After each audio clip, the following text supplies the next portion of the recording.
Hey there! I was sent a bunch of pens to review by Calle. Calle, thank you. And today we'll have a look at this one. This is a Chinese-made pen, Lanbitou. I'm not really sure if I pronounced it correctly, Lanbitou, but this is the 287 model. Lanbitou is one of the big Chinese manufacturers of pens. I would put them on par with, say, Jinhao. Yeah, probably Jinhao. B.R.E maybe. Yeah, I would say that that's kind of where they fit into the spectrum. Duke, I would say, is a little bit higher quality. Hero can be higher quality depending on the specific pen you're talking about. Okay, Lanbitou. A very fascinating model, the 287. I'm going to cover the parts of the pen, I'll tell you what I like about it, what I don't like about it, and then I'll do a writing sample. Okay, the Lanbitou. Let's start at the top of the finial. You have this interesting Illuminati type logo. And then on the clip it says Lanbitou 287 in big letters. You have the cap, black, and then you have this body which has I'm not sure if it's supposed to be it's a flower, it's not a tree. So you have this flower pattern. It's definitely textured, and then you have a gold bit at the end, unfortunately not a piston filler. The cap pops off, the pen is filled by a converter. The section has some texture to make it give it a better grip, I guess. It's a decently sized pen, definitely not a very small one. And then you have a two-tone nib which has some scroll work on it and nothing else. There is no real fancy stuff. The Lanbitou is not on there, etc. And a very simple feed.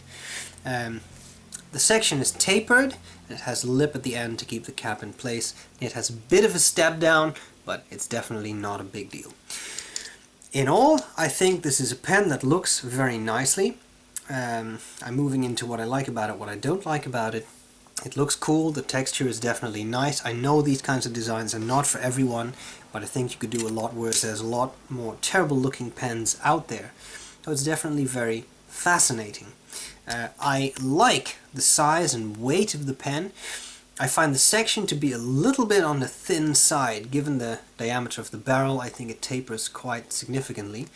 These textured ribs, I'm not sure how well I really enjoy that, but I will say this, it does give a good grip, and in a metal section that's not a bad thing, because if your fingers sweat a little bit it can become slippery, and this does really offer a nice grip.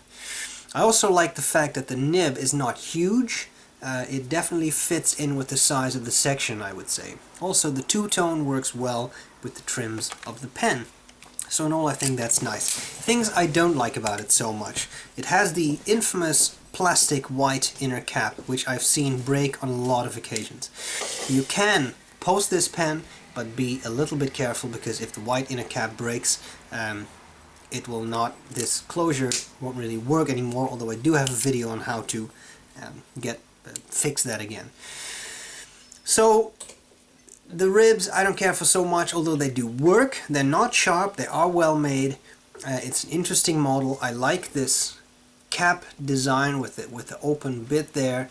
That's pretty cool. The clip, because of that, actually moves around a bit. I think that's a cool design. It's not too tight to be used. In all, it's pretty nice. These pens, you know, Chinese pens, you find them on eBay, $10 or something. They're usually not very expensive, and you get a decent knockabout pen with a nib that's usually quite soft, so you can open it up very easily to make it a bit wetter. I found this to be a nice pen. I found it also a little bit scratchy. It's not the smoothest of nibs I've ever used, so that's something I did not like about it so much. But what I did like is that it wrote very well. Some Chinese pens I've used run dry as you continue writing and you write a full page. This one kept going really nicely, so that's very cool. Calle, thanks again for sending me this. Some measurements: the weight is 40 grams, so it's not a light one, a lot of metal parts. The capped length is 143 millimeters, uncapped 124.4. Posted length is 100, I haven't added that up yet because my calipers didn't fit, but call it about 160 millimeters. The section diameter is 9.1 to 11.3 millimeters, and the barrel 11.8 to 12.8. So it's not a giant pen. It's definitely not a small pen either. It's a decently sized pen. Let's look at a writing sample next. I hope this was useful, and I'll gladly see you later. Bye bye. Okay, so here we go with the Lanbitou. Lanbitou, sorry, 287. The nib is a fine medium, I would say. The ink is Diamine, Apple Glory, and the quick brown fox jumps over the lazy dog. The nib gives some feedback. It's not horribly scratchy, it's more real feedback. It's not unpleasant, you just really feel that you're writing. Do some fast writing.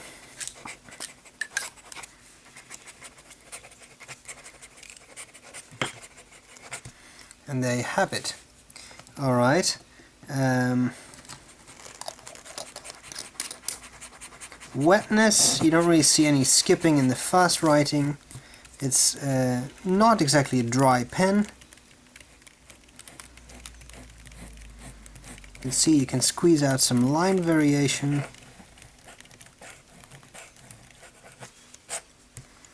And let's look at some reverse writing. Definitely scratchier, or at least, yeah, it really, I can feel the nib cutting into the paper. You see it's less legible. But for those of you who really enjoy that sort of thing, it is a possibility. Calle, thanks a lot for sending me this pen. I appreciate it. I hope this was useful, and I'll gladly see you later.